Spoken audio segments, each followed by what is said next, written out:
Hi, my name is Steve Bacon, and I am a life coach who specializes in behavior modification.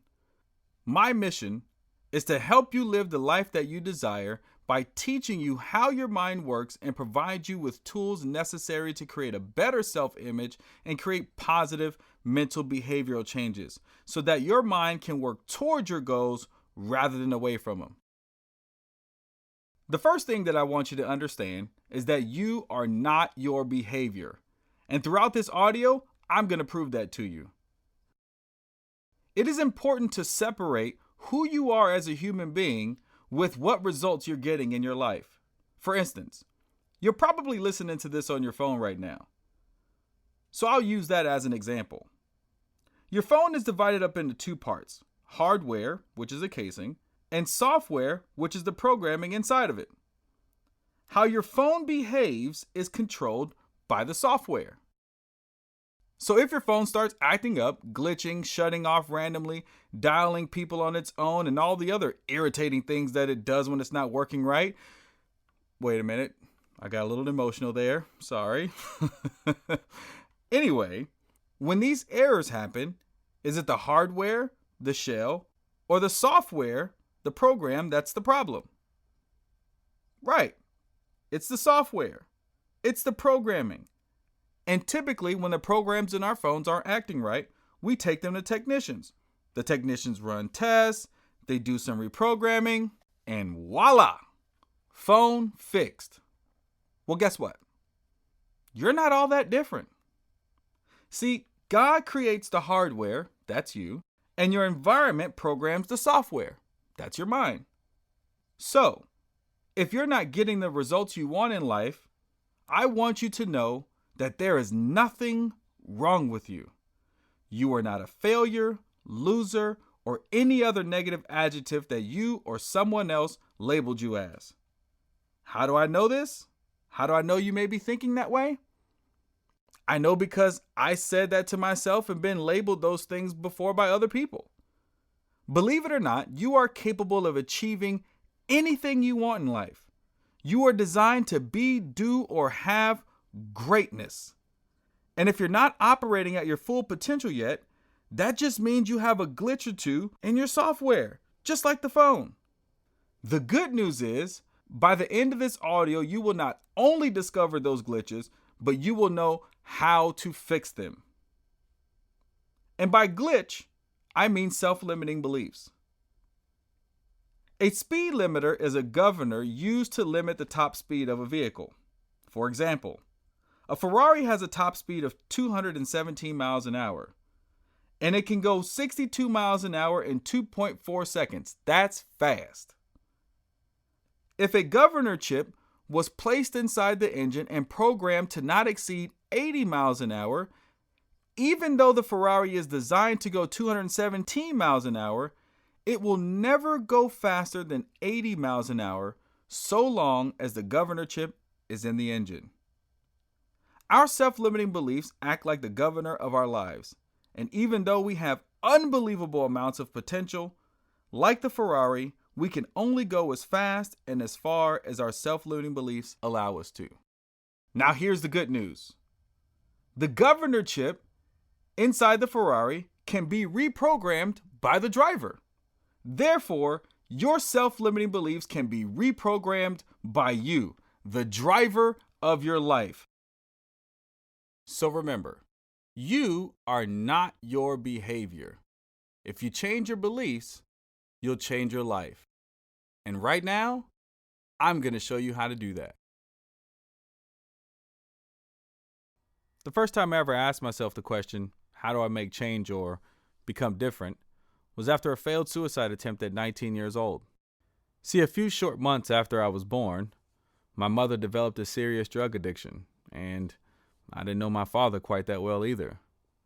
Throughout my childhood, I went through what I call inner foster care, which really is just a simple way of saying I bounced around from family member to family member and even went to live with my father for a short period of time. From kindergarten to 12th grade, I attended about 14 different schools, and I started to develop self-pity at a very early age because of it. After a lot of self-reflection, I believe my comedic personality developed as a protection mechanism in order to keep me from going into complete depression. I hated my life growing up. I would get lost in my imagination, imagining I was someone different and somewhere different. I would get upset at times and curse God's name, shouting, "If you really loved me like the people at church said they would, then why would you give me such a fucked up life? I didn't ask to be here." As years went by, my self-image went to hell. I hated who I was so much that I did my best to mimic other kids around me, and in some cases, try to get tight with their families in hopes that they would rescue me from this life I called hell. I could not wait to become an adult because as soon as I had the chance, I would leave everything and everyone behind. And as soon as that chance came, I did. At 17 years old, just 2 weeks after graduating from high school, my best friend and I left for the military. I thought to myself, now that I'm away, everything is going to be better. I couldn't have been more wrong. My grandmother and I were very close. I could always count on her to protect me and be there for me when I needed. I knew whenever shit went down, Grandma would be there to save the day. When I graduated military boot camp, I remember looking out in the crowd and seeing how proud she was. Little did I know, that would be the last time I saw her. Just a few weeks after graduating from boot camp, my rock, my savior, my stable foundation, my road dog, my best friend, my beloved grandmother passed away. Man, her death rocked me to the core. She was actually the glue holding my sanity together. And after she was gone, I completely fell apart. I became emotionally unstable. I had this huge void in my soul that most of the time became too hard to handle, and I became desperate. I needed to find a way to plug this hole in my heart. So at 18, I got married. Yes, married. Not just to any girl, though. I got married to the first girl who said she loved me. That poor girl. But to me, why she loved me didn't matter. I just needed somebody. Unfortunately for her, I developed some serious abandonment issues and a massive temper. Whenever I thought she might leave me for someone else, I flew off the rails, and it was bad. So, when my mental issues finally drove her away and I knew she was leaving for good, rather than deal with my emotions like a rational, sane human being, I decided to do the complete opposite. I thought to myself, I'm going to make her suffer. So I went to the closet, pulled out my loaded shotgun, ran into the bathroom and locked the door. And with her outside, crying her eyes out, banging on the door, screaming at the top of her lungs, pleading for me to stop, promising she won't leave, I shoved the gun in my mouth, closed my eyes, and with my heart beating out of my chest, pulled the trigger and nothing. It didn't fire. The safety was still on. The minute I realized that I was still alive, it was instant regret. See, in that moment, I realized I didn't want to die. I was just in so much emotional pain, I didn't know how to live. At this point, mentally, I knew I was sick, and I needed help. Oh, by the way, yeah, she left. Who can blame her? I was a nutcase. This is when I turned to God for the first time. One day I decided to get down on my knees and look up to the sky, and with a whole lot of attitude, I said, since you won't let me die, show me how to get better then.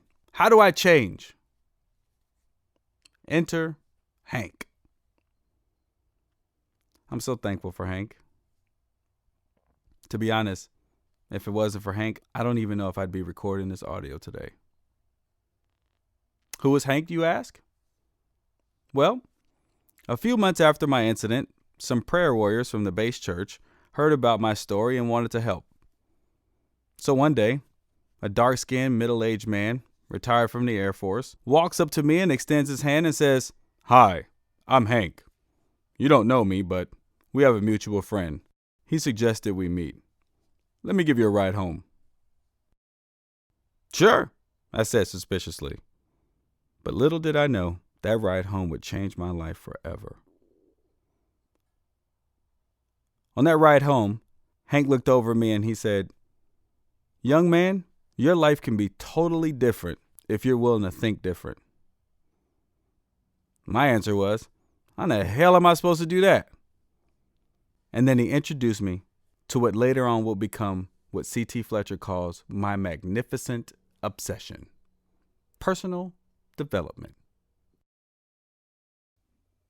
When I began to read and listen to personal development, one of the very first concepts I learned was this: your beliefs drive your thoughts create your emotions drive your action, and your action creates your results. So that means if I wanted something different, then I had to believe something different. Or simply put, what you believe determines what you do, and what you do determines what you get.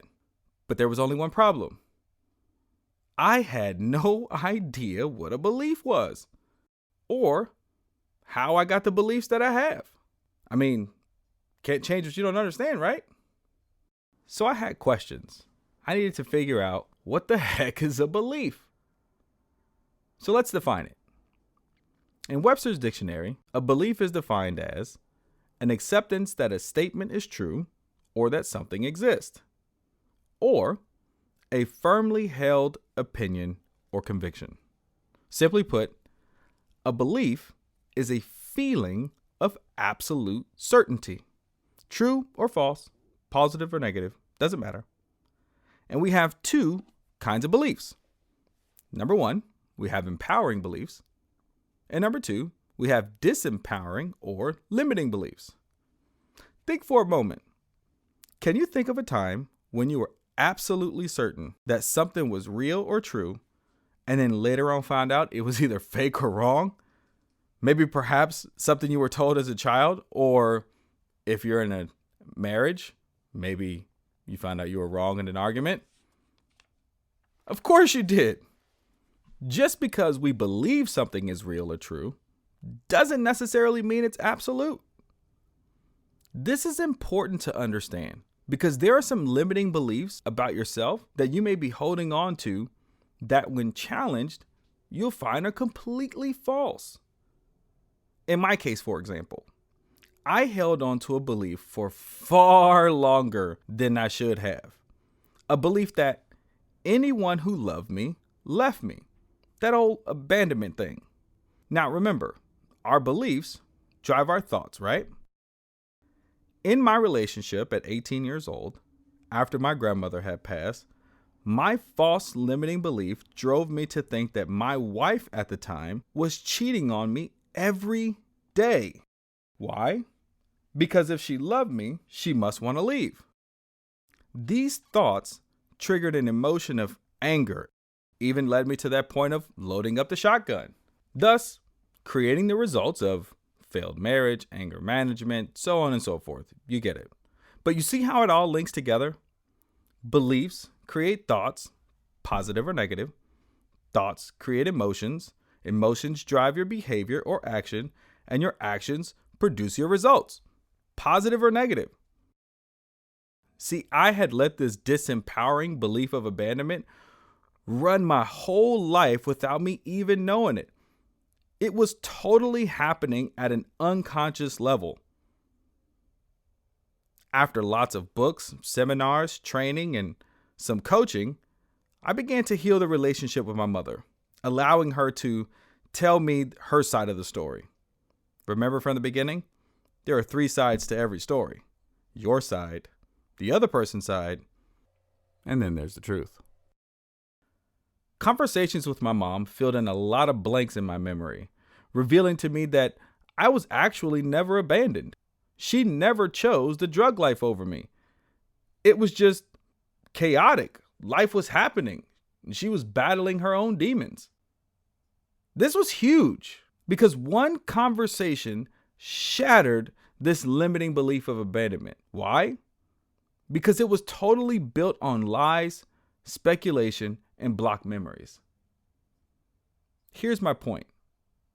My feeling of absolute certainty that I was abandoned was just that, a feeling. A feeling that I had accepted as truth and made a part of my poor self-image. See, I've come to understand that we have two choices in life.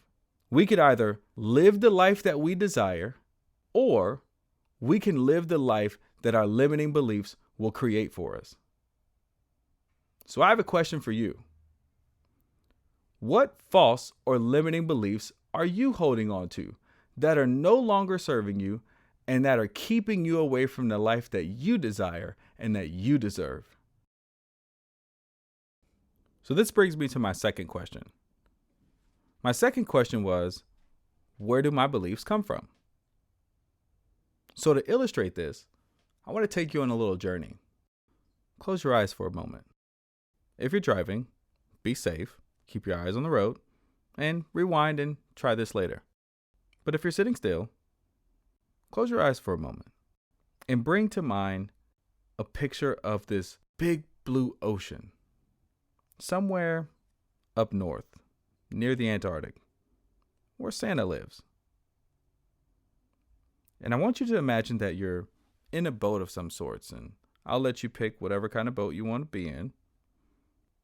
But imagine you in that boat floating in this massive ocean with this crystal blue water stretching as far as the eye can see. Can you see it? Smell the freshness of that crisp air. Matter of fact, go ahead and stick your hands in the water and feel how cold it is. It's pretty cold, right? Now, look to the left. You see that big, huge, powder white looking thingy over there? That, my friend, that's the tip of an iceberg. Pretty cool, right? Wow, now you can see how big it is on the surface. 90% is underwater. It goes so far deep, you wouldn't be able to see the bottom. Now open your eyes. The iceberg that you just saw is a great illustration of how your mind is divided up between the conscious and the unconscious. The mass above the water that you can see and touch represents the conscious mind. And the 90% that you can't see represents the unconscious or the subconscious mind. Now, conscious, unconscious, subconscious, submarine, I had absolutely no idea what these words meant when I first heard them. And I had no idea what these parts of the mind even did. And I won't assume you know either. So let's break them down one by one. Your conscious mind is the part of the brain that you have direct control over. This is your thinking mind. It doesn't store any memories and it can only hold one thought at a time.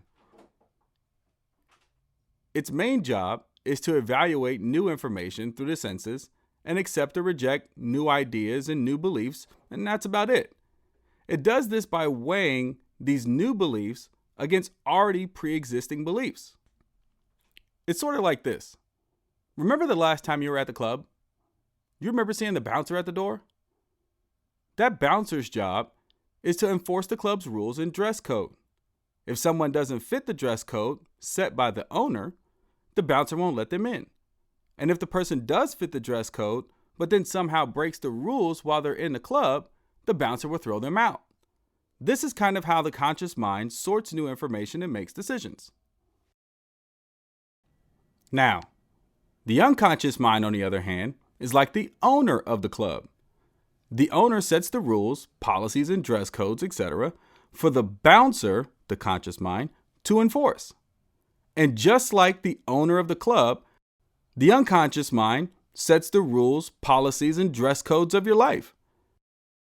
Now, although your conscious mind has 4 jobs, the unconscious mind has 21. Talk about multitasking. Now, I won't name all 21. That would take all night to explain. So let's just highlight a few that are relevant to this audio. Number one, the unconscious mind stores your memories, like all of them, like everything you've ever experienced in your entire life, even when you were 6 months old and earlier. Sounds crazy, I know, but it's true. Number two, it organizes all your memories, like the ultimate filing cabinet. Number three, it also represses memory with unresolved negative emotions. See, this is why pieces of my childhood was blocked. Like when your parents restrict your internet, blocking you from sites you're not supposed to be looking at. And number four, this one's important for making change. Your unconscious mind doesn't process negatives.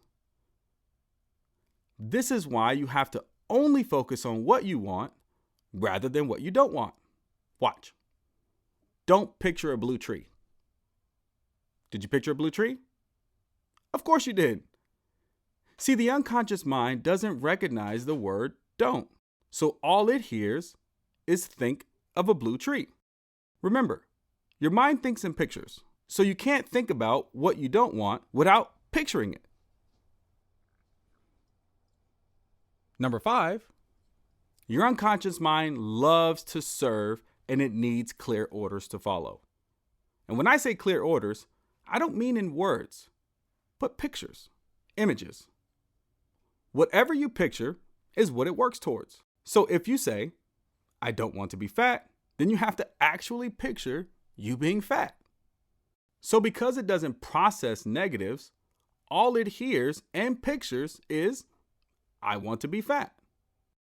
So it's better to state what it is that you want with specifics. Like, I want to be 150 pounds. Put it like this. Kids learn from pictures, showing them. So if I want my 7-year-old son to do something how I want it done, I don't tell him or even try to explain it to him. That might confuse him. He needs simple and clear directions to follow. So I show him how I want it done. This way, he has a blueprint to follow. When he builds his Legos, he doesn't read the directions. He'll look at the pictures on the box and match the pieces together exactly the way it looks on the box. Your unconscious mind works the same way. So whenever you want to give your unconscious mind directions, just imagine a 7-year-old looking at you for a blueprint. Number 6, your unconscious mind generates habits and looks for paths of least resistance, meaning it likes easy and it likes same. This is how we form our comfort zones.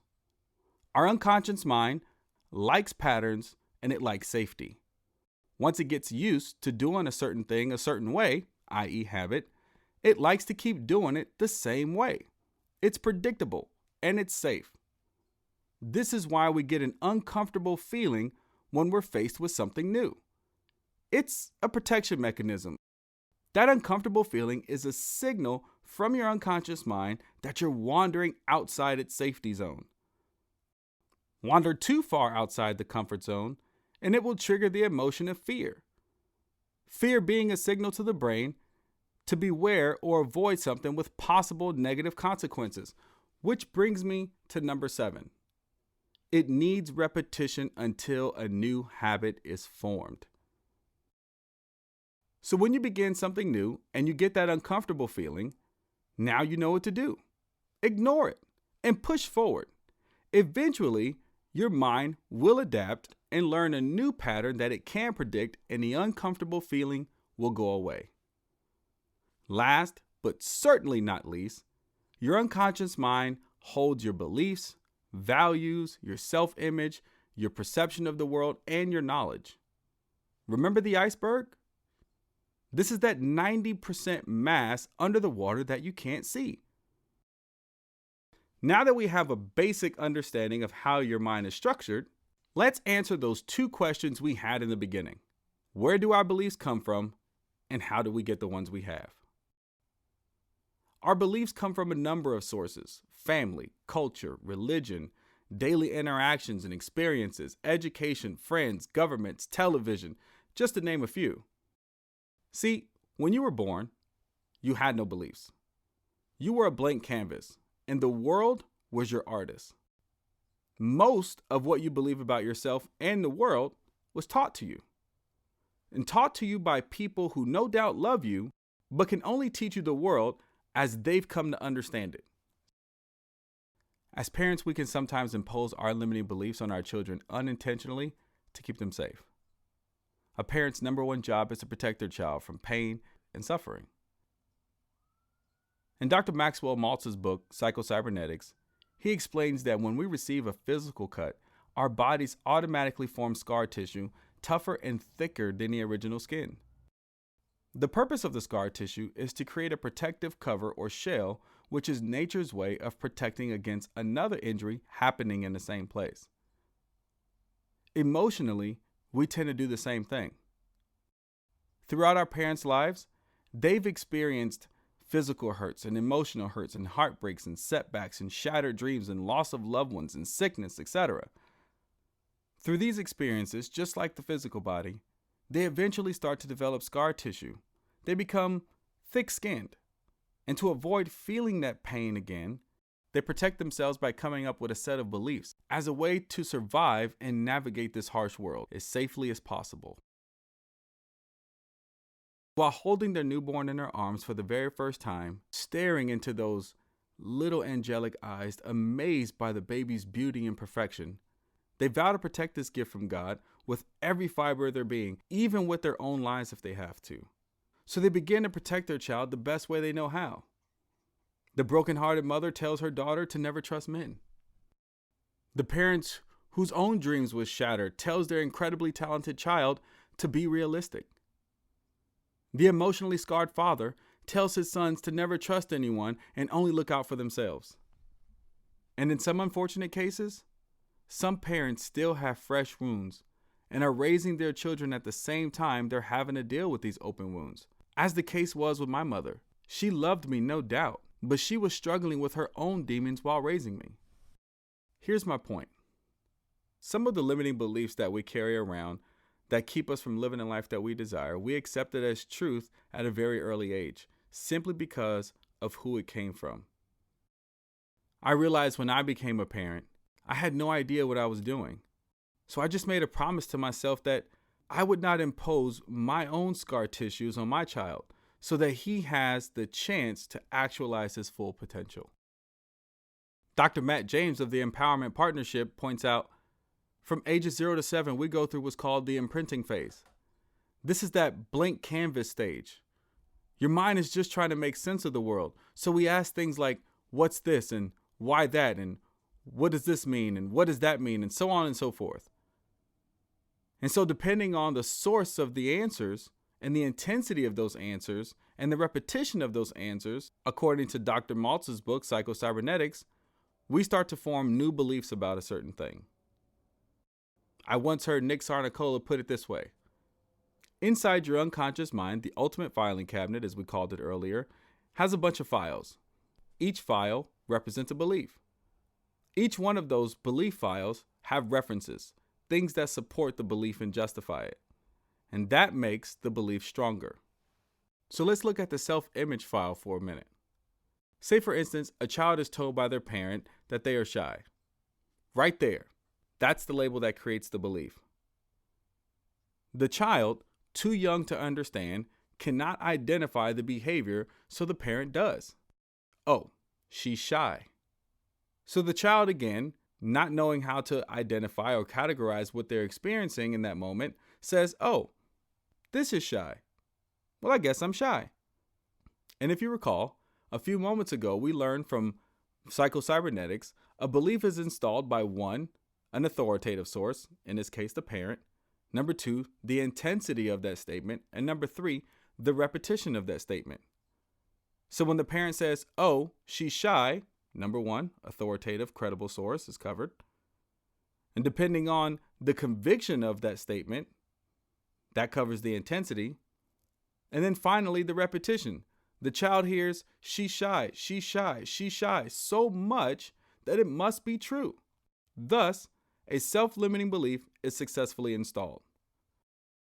The child accepts their shyness as truth when in fact it was a mislabeled reaction towards strangers repeated over time. Here's the question. Could there have been other reasons the child didn't want to talk or play? Just saying. This is a basic understanding of where our beliefs come from, both empowering and self-limiting. If somehow you feel you were screwed up by your parents the way I felt, let me say this. They really did do the best they could with what they knew how. The stuff that we're talking about in this audio, people have no clue about. As a parent, I'm 100% sure that if your parents knew better, they would do better. From what I understand, how the mind works is not taught in school or in parenting classes. So if you never sought out this information, it's likely you would go your whole life without knowing it either. I don't believe that any parent maliciously wants to harm their child. They are just like you, experiencing this thing called life for the very first time and trying to figure it out while raising you. If you're a parent and you're listening, you know exactly what I mean. And if you're not a parent yet, just wait. You'll see.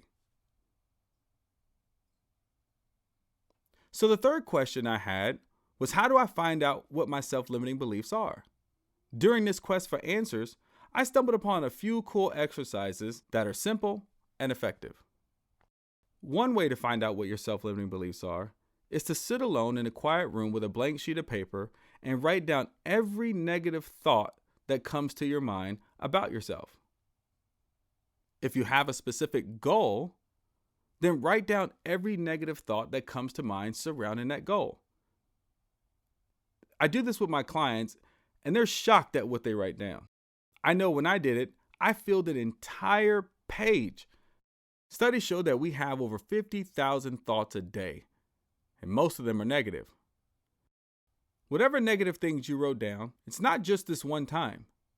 Believe it or not, this is what you're saying to yourself day in and day out. The things you wrote down is just a glimpse of the negative self-image and beliefs you have about yourself. And these beliefs are what's creating your thoughts, emotions, actions, and results. Some other exercises I came across is the but because exercises. Here's how it works. In the but exercise, write down whatever dream or goal you have, and at the end of the sentence, write down the word but.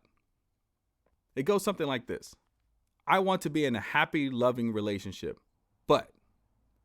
Now, whatever comes after but is the potential self-limiting belief. This actually works pretty good, to be honest. So now it's your turn. Write down, I want to be, do, or have blank, but, and fill in the rest. Do this in every area of your life. Family, career, health, spiritual, financial, personal growth, etc. Now, the because exercise works like this. Take the dream or goal that you wrote down, and here's what I want you to write. I don't have blank because. The word because is a justifier. It's the permission to let yourself off the hook word. Now that you have all these self-limiting beliefs written down, I want you to take them and challenge their legitimacy. Ask yourself this question. If I was in court defending my self-limiting beliefs, could I prove beyond reasonable doubt that they're actually true? Can you take these reasons, limiting beliefs, to a jury trial and convince 12 people that they're actually true? They may be true for someone else, but are they really true for you? So far, you have successfully brought these limiting beliefs from the unconscious level, or the bottom of the iceberg underneath the water where you can't see, to the surface, the top of the iceberg, the conscious part. And you have challenged their legitimacy, and I'm sure you found out that they were false. Now we can take these lies and replace them with the truth. Time to reprogram, or what I call rewrite the code. I learned this technique from a gentleman named Fard Bell. He's a founder of Born CEO. Look it up. So if you wrote in the but exercise, I want to be 150 pounds with a clean bill of health, but I'm lazy. Obviously, I'm lazy being the lie. Take that lie, write it down, and next to it, put the exact opposite of it. In this case, the opposite of lazy would be hardworking. Now you take out a new sheet of paper and write this. The lie I tell myself is, I'm lazy, when the truth is, I'm extremely hardworking. Now do that with all the other lies you wrote down. There isn't enough words in the English dictionary to express how powerful this really is. This one exercise literally changed my whole life and how I saw myself. Remember the way a belief is installed? It comes from an authoritative source. In this example, you. And it's said with conviction and repeated over and over and over again. Once you've written down all the lies and truths that we went over, now you can install the new beliefs. Here's how you do it. Every day, 3 times a day, for the next 30 days, I want you to get in front of a mirror, somewhere where you can be alone for a few minutes, look at yourself in the eye, and with conviction and intensity, I want you to say, the lie is I tell myself, when the truth is, and just go down the list. I promise, 30 days of doing this 3 times a day will change your life. Try it, I dare you. Your self-image will begin to dramatically shift. And at first, it will seem a little silly and uncomfortable, but continue to do it anyway. Last, I want you to install a new blueprint, a picture for your unconscious to replicate. So sit back, relax, and close your eyes. Again, if you're driving, do this when you get somewhere safe. With your eyes closed, bring to mind that dream or goal that you have. Imagine your life as having achieved that goal. Imagine what it would be like. Who are you with? Where are you? What does it look like? What does it look like around you? Are you at the beach or at home? Are you at a conference? Where are you? What sounds do you hear? What do you smell? What emotions are you feeling having achieved this goal? Make this picture bright. Make it colorful. Put this picture in 4K. Make it as real as possible. Hold this image in your mind. Enjoy it for a moment. And when you're ready, I want you to lock it in your mind. You know how Tupperware sounds, right? Like that sound. Lock that image in. Got it locked? Okay, open your eyes. Every day for at least 5 minutes, I want you to revisit this image. Sit somewhere with or without music. I personally prefer music to add extra emotion to it. But every day for at least 5 minutes, relive this image. Relive this moment in the future. Do it to the point where that's all you can imagine your future will be like. If you study the happiest, most successful, and innovative people throughout history, they all do visualization. Athletes especially. Studies show that the mind doesn't actually know the difference between what you're making up in your head and actually experiencing it. Like when you're having a dream at night and you're being chased, or maybe you're falling off of a building and then you wake up sweating and out of breath. Your mind can't tell the difference if you were falling for real or not. That's why visualization is so powerful. So instead of using your imagination to visualize things going wrong, use it the way God intended and use it to imagine the possibilities. So let's sum this all up in 4 easy steps for creating change. Number 1, awareness. Bringing those limiting beliefs to the surface. Number 2, understanding. Tracing the root of those beliefs. Number 3, disassociating. Challenging those beliefs for their legitimacy. And most of the time, you'll find that they are false. And number 4, reprogramming, using the tools and techniques that we just went over to install new empowering beliefs. Learning this process is the reason why I'm able to do this audio today instead of being buried 6 feet deep.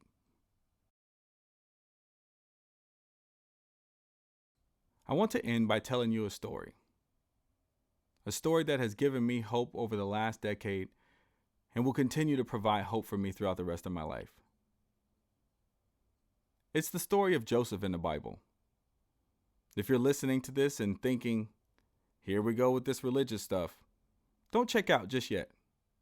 Listen to the story, remove the religion, and take the lesson. The story goes like this. There was a little Jewish boy named Joseph, and God gave him a vision that he would become second in command of all of Egypt. Excited about his vision, he did what any normal child excited would do. He ran and told his fathers and his brothers what God had showed him. Now his brothers, already jealous of him, they figured out a way to get rid of Joseph. They figure, instead of killing him, they'd strip him naked, throw him in a hole, rub his clothes in goat's blood, and when they got home, they'll tell their father that an animal ate Joseph. So that's what they did. They took Joseph, they ripped him of his clothes, threw him in a hole, and left him there.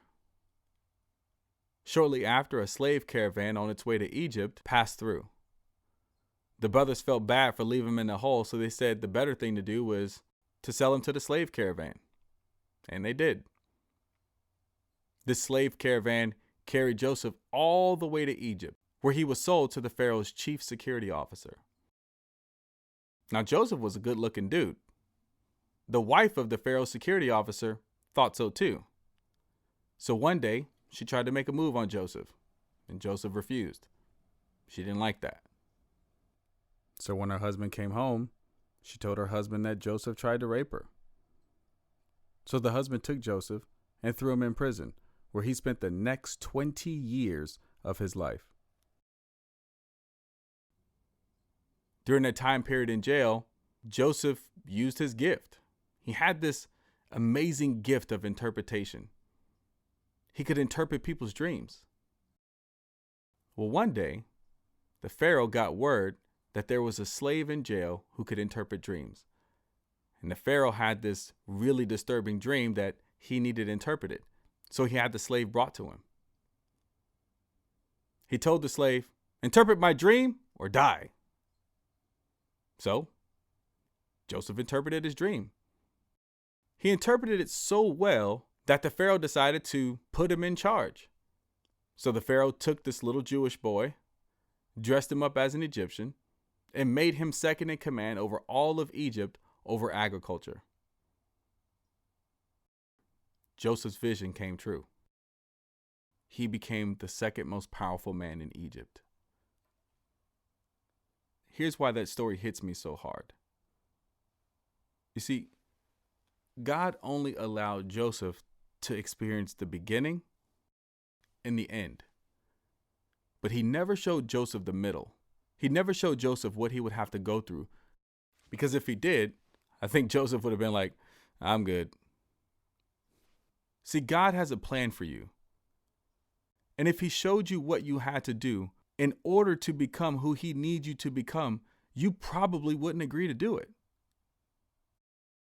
I don't even know if I would have. I mean, these last 30 years have been tough.